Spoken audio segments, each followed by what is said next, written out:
Bonjour à tous, c'est Thomas Ludovox.fr, bienvenue dans ce Ludo Chrono. Aujourd'hui, je vais vous parler de Batman Infiltration. Batman Infiltration, c'est un jeu pour 5 à 10 joueurs qui peut se jouer à partir de 14 ans et pour des parties d'environ 30 minutes. Batman Infiltration, c'est un jeu à identité secrète qui se passe dans l'univers de Batman. Vous allez incarner des super vilains qui se réunissent pour pouvoir préparer des coups et amasser du butin. À la fin de la partie, c'est celui d'entre vous qui aura le butin le plus élevé qui sera le gagnant. Enfin, sauf si les membres de la Bat Family qui se sont infiltrés parmi vous réussissent à allumer 3 Bat signaux. Dans ce cas-là, eh bien c'est eux qui auront gagné la partie et tous les super vilains auront perdu.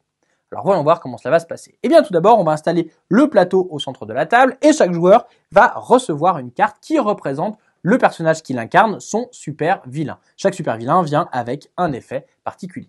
Chaque joueur va également recevoir une carte identité secrète. Cette carte identité secrète, elle va déterminer si c'est vraiment un super vilain ou bien si c'est un des membres de la Bat Family infiltré, caché parmi les super vilains. En l'occurrence ici, eh bien moi je suis Batman, je suis caché parmi les super vilains.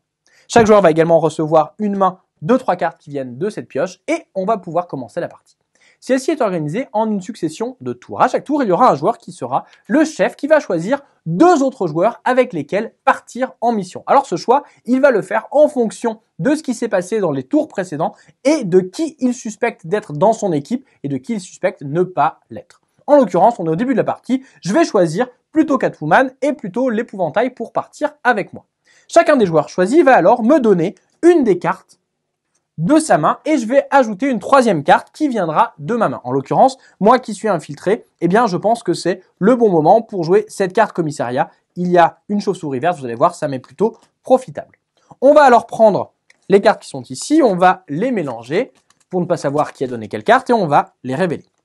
La première chose que l'on va regarder, c'est est-ce qu'il y a 3 bat signaux qui sont allumés sur la table. Ces bat signaux, ils peuvent être allumés soit parce que les cartes bat signal ont été jouées, soit parce qu'on a réussi à allumer ceux qui sont ici. Dès qu'il y a 3 bat signaux allumés, eh bien la partie s'arrête immédiatement. C'est la Bat Family qui a gagné.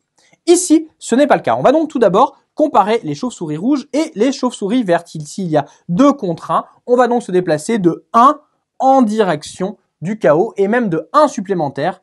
C'est le pouvoir de Bane lorsqu'on est le chef et qu'on se déplace vers le chaos, eh bien on se déplace d'une case supplémentaire. Cette piste, elle va éventuellement déclencher la fin de partie. En effet, si jamais le marqueur arrive sur la dernière case de la piste, eh bien la partie s'arrête, les joueurs révèlent leur identité secrète et le super vilain qui a amassé le butin le plus élevé est alors le seul et unique gagnant. Si jamais, à l'inverse, le marqueur va à l'autre bout de la piste, eh bien tant qu'il restera à l'autre bout de la piste, on aura un bat signal qui sera allumé, qui s'ajoutera aux éventuelles cartes qui seront jouées ici sur la table. Une fois que l'on a déplacé eh bien, le curseur, le joueur qui est le chef va choisir une des cases pour activer le lieu correspondant. Donc ici, je vais choisir l'Iceberg Lounge, je vais défausser la carte et je vais rajouter ou déplacer, s'il y en a déjà un marqueur homme de main. Lorsque je rajoute, que je déplace un marqueur, je vais activer l'effet du lieu en fonction de la couleur de la case. Ici, c'est une case blanche. Je vais donc faire l'effet qui est ici, qui va me permettre de voler une carte dans la main d'un joueur en regardant sa main avant. Si jamais plus tard, on réactive l'iceberg, on pourra se déplacer jusqu'à enfin atteindre la case rouge où il y aura un effet différent qui est ici, de faire avancer 2-3 cases le marqueur de chaos. Une fois qu'on a fait ça, eh bien on va passer à la phase de partage de butin. Les 2 cartes qui restent vont être réparties entre le chef et un autre des personnages qui est parti avec lui. Ici, c'est moi le chef. Je vais donc choisir de garder cette carte-là dans mon butin qui va me faire donc 2 sacs de butin et donner cette autre carte à Catwoman qui va ne lui servir à rien du tout. Mon tour est alors terminé. Je vais passer le marqueur de chef au joueur suivant. Chacun des joueurs va compléter pour avoir une main de 3 cartes et on commence un nouveau tour. Au fur et à mesure des tours, on va donc pouvoir essayer de déterminer qui est dans quelle équipe en fonction des cartes qui sont jouées dans les équipes qui partent. Comme on l'a vu, là il y avait un bat signal, peut-être qu'il y a un autre membre de la Bat Family avec moi dans la première équipe. Et aussi en fonction des lieux que l'on va choisir à activer. Ces lieux, en effet, ils auront différents effets. Par exemple, on aura le commissariat. À chaque fois qu'on l'active, on retourne un jeton bat signal visible pour un tour. Ça va donc aider plutôt la Bat Family. De plus, si jamais on arrive au bout de la piste du commissariat, eh bien la partie s'arrêtera. C'est le chef qui va choisir un joueur à envoyer en prison. Si ce joueur est un membre de la Bat Family, eh bien les super vilains ont collectivement tous gagné. À l'inverse, si jamais c'était un super vilain, eh bien c'est la Bat Family qui a gagné.